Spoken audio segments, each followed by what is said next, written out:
종교개혁은 사람들의 뜻대로 되지 않았습니다. 1518년 8월 교황 레오 10세는 루터에게 로마에 출두하라고 명령했습니다. 작센의 선제후 프리드리 공은 루터가 로마에 가지 않고 독일 아우스부르크에 있게 했습니다. 교황은 루터를 파문하고 보름수 회의에 소환했습니다. 루터는 보름수에 입성하고 자신을 변호했습니다. 프리드리히는 상황이 좋지 않다고 예감했습니다. 루터가 신문을 마치고 보름수를 벗어나자마자 위장 납치했습니다. 그를 천의 요새인 바르투브르크 성에 데려가서 지키고 보호해 주었습니다. 루터는 목숨을 부지했습니다. 프리드리히는 카톨릭 신자였습니다. 교황 면죄부를 믿고 있었습니다. 성인 유물 수집가였습니다. 성지 순례도 다녀온 카톨릭 수호자였습니다. 그랬던 사람이 루터를 살려주었습니다. 그는 열린 사람이었습니다. 어떤 세력도 옳은 일을 짓밟는 것은 허용할 수 없다고 말했습니다. 루터의 글을 읽어보니 교황이 틀리고 루터가 옳았다는 것을 알았습니다. 반전이 있었습니다. 루터가 비텐베르크 성 부속 교회 정문에 항의서를 붙이고 종교개혁을 시작한 것도 아니었습니다. 루터는 90억의 논제를 인쇄한 적 없어요. 출판을 의도하지 않았습니다. 망치질은 순전히 멜라니톤 기록입니다. 그가 루터의 후계자였기에 비텐베르크 교회 반박문이 걸려 있다는 이야기가 일반적으로 회자하였습니다. 사실 정설 아니에요. 그의 말이 모두 맞는 것도 아닙니다. 루터는 못질하지 않았어요. 루터의 조수였던 요한네스 슈나이더에 의하면 1517년 루터는 비텐베르크에 있지 않았습니다. 루터 생전에 그런 일은 없었어요.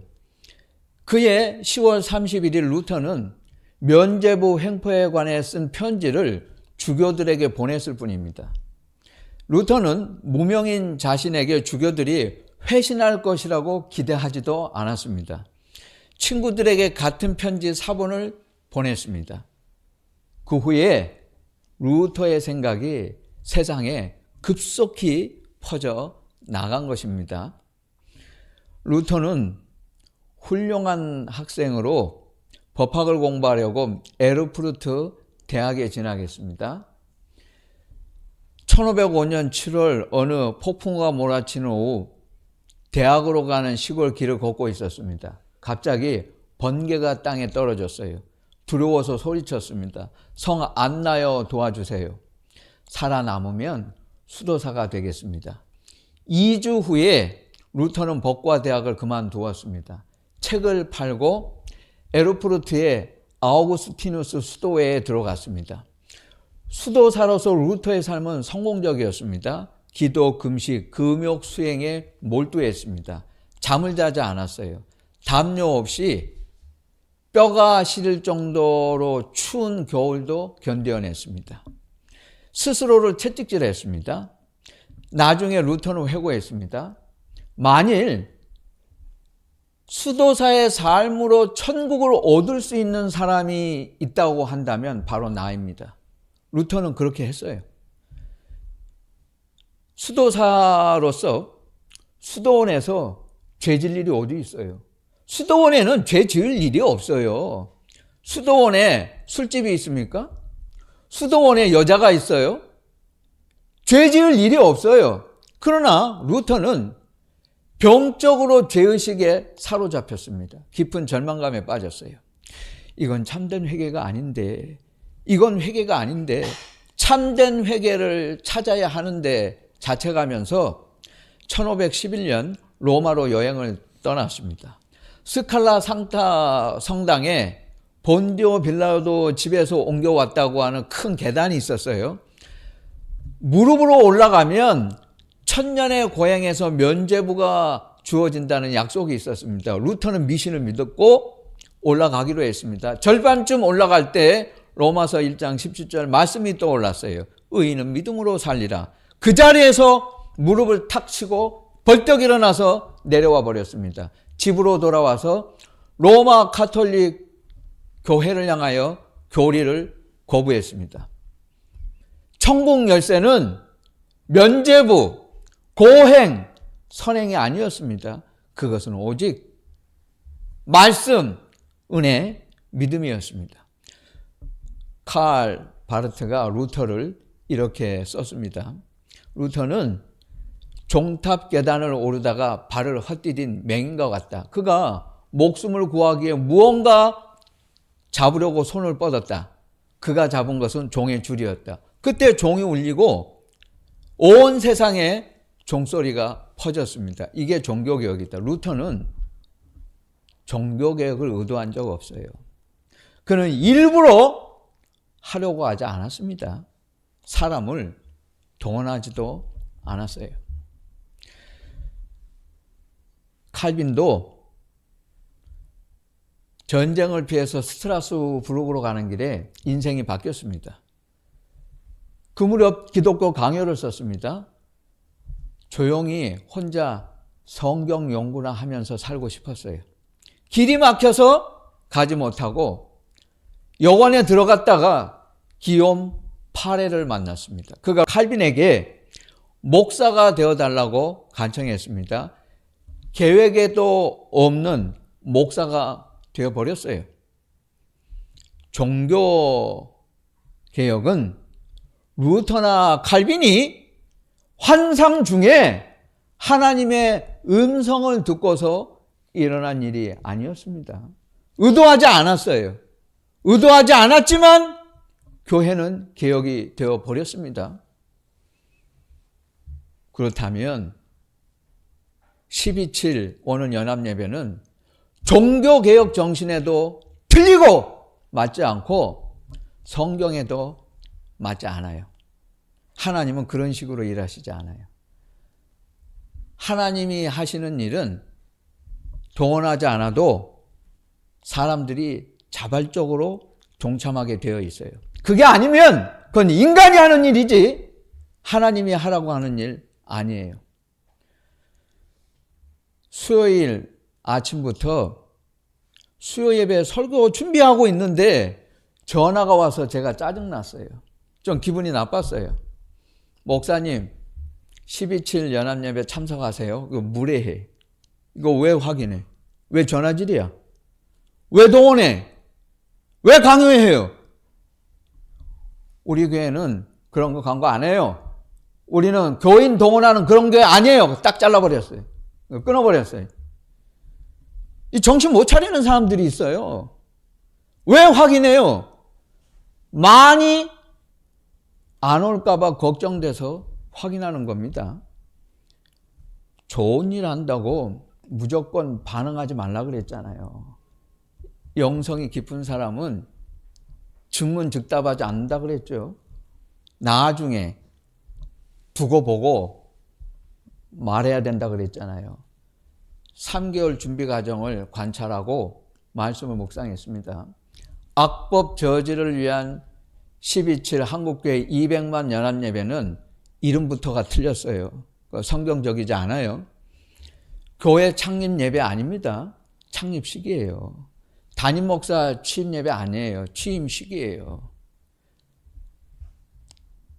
장로, 권사, 안수집사 인직 예배 아니에요. 임직식이에요. 교회 50주년 예배 없어요. 기념식이에요. 축하 예배 그런 거 없어요. 축하예요. 그냥. 감사 예배 없어요. 그냥 감사해지. 교인 개업 예배 그런 거 없어요. 개업식이지. 하나님께 드리는 것만 예배예요. 그 어떤 것도 하나님 외에는 예배의 대상이 될 수 없어요. 그거 허락하면 안 돼요. 하나님께 드리는 것만 예배고 나머지는 집회고 행사고 예배가 아니고 그냥 식이에요. 악법 저지가 예배 대상이에요? 악법 저지가 하나님이에요? 예배하게? 차별금지법 반대를 위한 모임 이렇게 하면 좋은 거예요. 그건 맞아요. 남은 정치 집회 하지 말라고 하면서 자기들은 정치 집회만 골라서 하는 교회개혁 실천연대, 기독교 윤리실천운동, 평화나무도 사악한 단체들입니다. 하지만 12.7도 예수님의 말씀과는 아무 상관없어요. 예배는 하나님께만 해요. 사람들이 왜 기본을 지키지 않으려고 해요? 기본에 충실하지 않으면 하나님 기뻐하시지 않아요. 12.7 연합예배 표어가 사무엘상 11장 14절입니다. 이것도 성경적이지 않아요. 길갈로 가서 나라를 새롭게 하자, 사울을 왕으로 삼자, 화목제를 드리자, 그 말씀이거든요. 사무엘상 11장 이전에 오늘 성경 말씀 사무엘상 7장 6절이 있어요. 이스라엘 사람들도 미스바에 모였습니다. 이스라엘 사람들도 미스바에 모였습니다. 왜 모였어요? 사무엘은 아직 여호와의 궤가 이스라엘 진중 안에 들어오지 않았지만 궤를 돌려달라고 기도하지 않았어요. 블레셋과의 전쟁에서 이기게 해달라고도 기도하지 않았어요. 미스바, 그 뜻은 조심한다는 뜻이에요. 경솔하지 말아라. 성급하지 말아라. 물을 길어, 오늘 말씀에 이런 내용이 있습니다. 물을 길어는 죄악된 길은 타협하지 않고 물리친다는 뜻이에요. 사무엘은 회개하자고만 했어요. 전략과 전술 의논하지 않았어요. 그런데 회개만 했는데 블레셋과의 전쟁에서 이기게 되었습니다.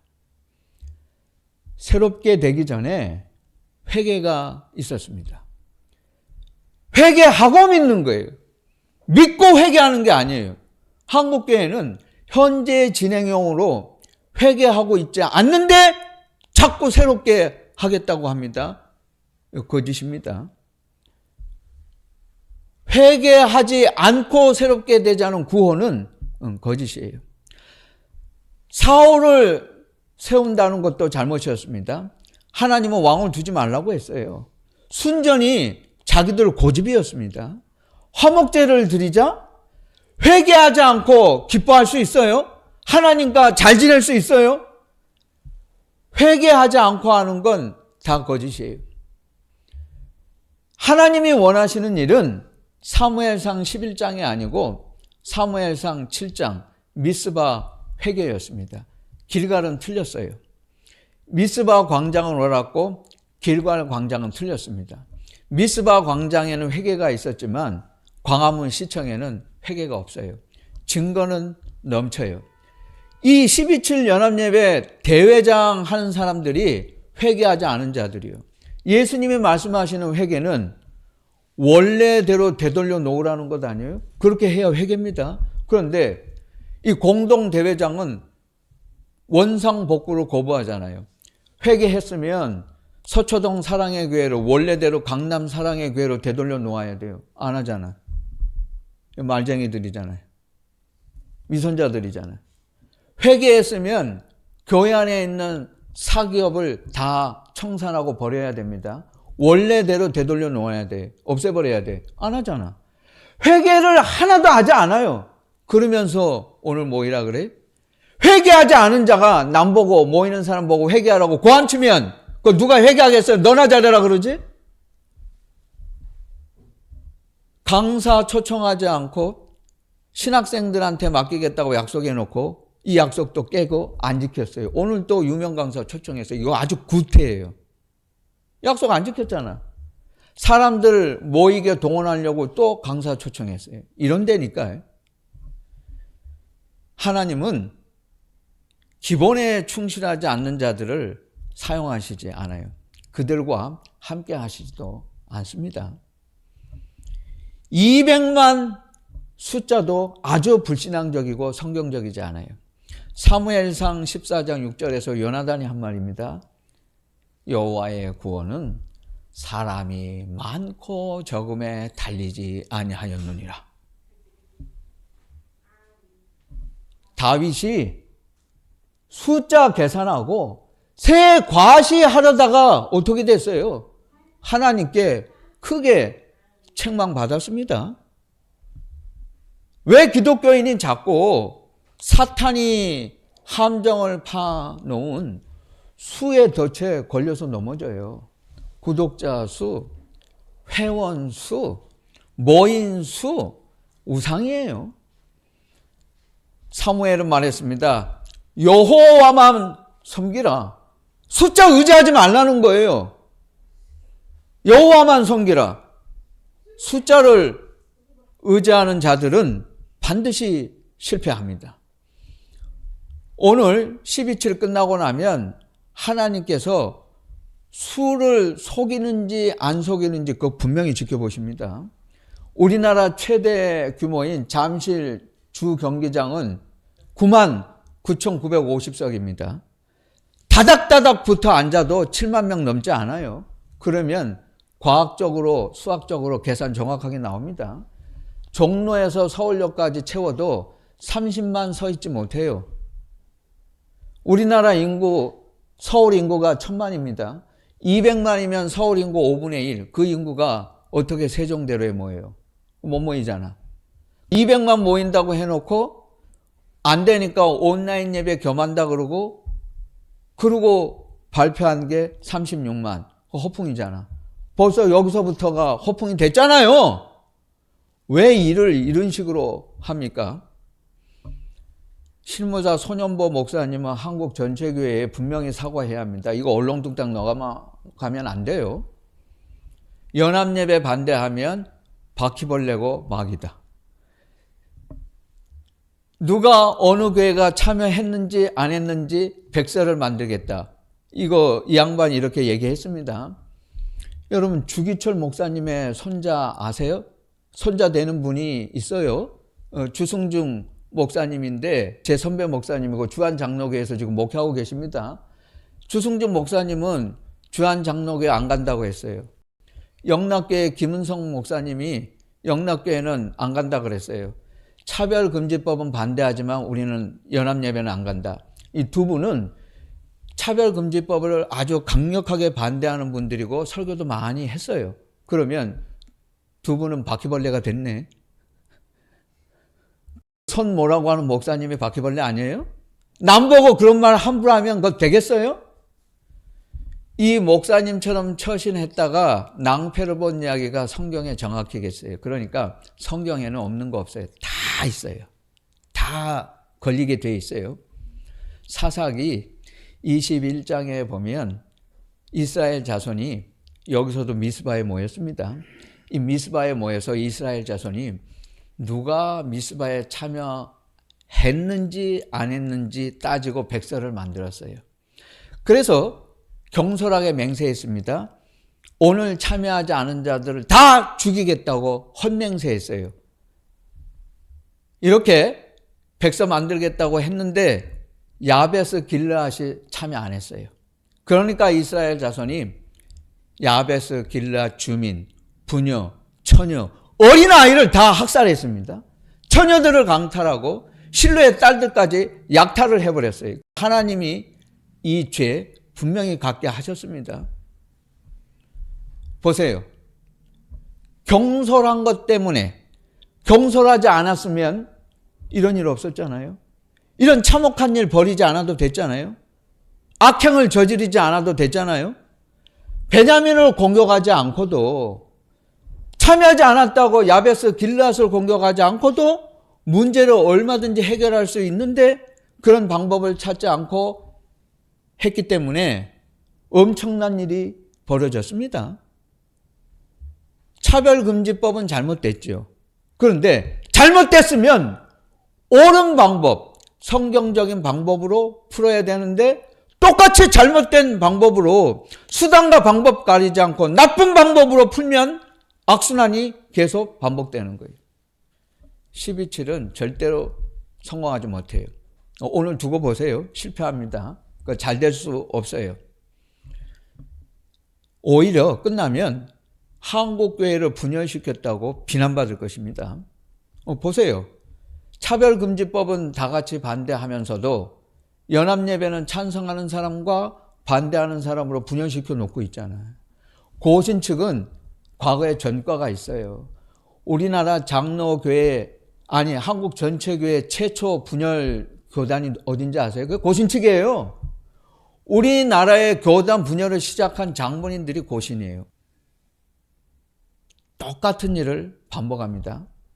모여서 고함 내치고 집에 가고, 모여서 고함 내치고 집에 가고, 모여서 고함 내치고 집에 가고. 달라지는 건 아무것도 없어요. 빌리그레암 전도 50주년 대회하고 나면 한국교회 달라진다면서. 그거 달라졌어요? 안 달라졌잖아. 그대로잖아. 로잔 대회하면 한국교회 성령의 바람이 불고 달라집니다. 달라졌어요? 안 달라졌잖아. 그거 허풍이잖아. 뻥이잖아. 12.7 연합예배 하면 한국교회가 완전히 또 달라진다고 했습니다. 포스터에도 거창하게 광고했어요. 안 달라집니다. 똑같아요. 왜? 시작이 잘못됐고, 정신이 잘못됐고, 과정이 잘못됐고, 수단과 방법을 가리지 않고 인간적이었기 때문에. 하나님이 원하시는 건 화목이잖아요. 화목을 깨고 잘 되는 일이 있어요? 동상이몽이잖아요. 모이는 사람들이 하나가 되지 않고 있잖아요. 네 종류의 사람들이 모이는데 잘 될 리가 있겠어요? 정치 집회 안 하겠다는 사람, 정치 집회 하겠다는 사람, 기도하겠다는 사람, 이벤트 중독자, 세미나하고 거리에 모인다니까 한번 가보자. 이렇게 네 종류의 사람들이 모여가지고 하는데 마음이 벌써 이 사람들조차 하나 되고 있지 않잖아요. 정치 집회 아니라고 하는데 같은 날 같은 장소에서 또 미친 정광훈 집단이 윤석열 지키기 국민대회 한다고 하잖아요. 이제 끝나면 사람들이 한국교회에 더 비난합니다. 그거 봐라. 순수하게 차별금지법 반대한다더니 정광훈 하는 짓하고 똑같은 짓 하고 있네. 전도의 문 더 막혀요. 이제 아시겠어요? 이렇게 돼요. 이제 모든 비난을 한국교회가 받게 돼요. 왜 하자고 해서 이 분란을 만들어 놓아요? 왜 이렇게 만들어 놓아요? 고린도전서 10장 23절 말씀입니다. 모든 것이 가하나 모든 것이 덕을 세우는 것은 아니니. 사도 바울은 아무리 선한 일이라도 좋은 일이라도 덕이 되지 않으면 하지 말라 했습니다. 덕이 안 되잖아요. 안 하면 돼요. 왜 하려고 해? 사무엘은 백성을 만들지 않았습니다. 종교개혁자들은 광장에 사람들을 동원하지 않았습니다. 그들은 다 흩어져 있었어요. 위클리프는 영국에 있었습니다. 성경을 최초로 영어로 번역했습니다. 얀 후스는 체코에 있었습니다. 루터는 독일에 있었습니다. 칼빈은 제네바에 있었어요. 존 낙스는 스코틀랜드에 있었습니다. 자기들만 회개했어요. 우리만 회개하자고 했습니다. 이것이 종교개혁이 되었어요. 누구도 의도하지 않았어요. 누구도 동원하지 않았어요. 우리가 회개하자. 그랬는데 동시다발적으로 하다 보니까 이것이 세상을 바꾸는 무서운 힘이 되었습니다. 우리나라 평양, 대붕, 대각성 운동은 사람들을 동원하지 않았어요. 길선주 목사님이 회개하고 주기철 목사님 같은 분들이 나왔을 때 사람들은 스스로 자원했습니다. 그래서 부흥이 있었던 거예요. 미국의 대각성 운동, 무디의 대각성 운동, 조나단 에드워드의 성령 운동은 광장에서 사람들을 동원한 적이 없어요. 그랬는데 미국 교회를 변화시키고 세계 교회를 각성시켰어요. 사무엘은 백성을 만들지 않았고 종교개혁자들은 사람을 동원하지 않았습니다. 예수님은 사람을 동원해서 세를 과시하지 않으셨어요. 예수님은 혁명하지 않으셨습니다. 예수님은 투쟁하지 않으셨습니다. 예수님은 조용히 일하셨습니다. 진정한 그리스도인은 하나님께서 머물게 하신 자리에서 조용히 일합니다.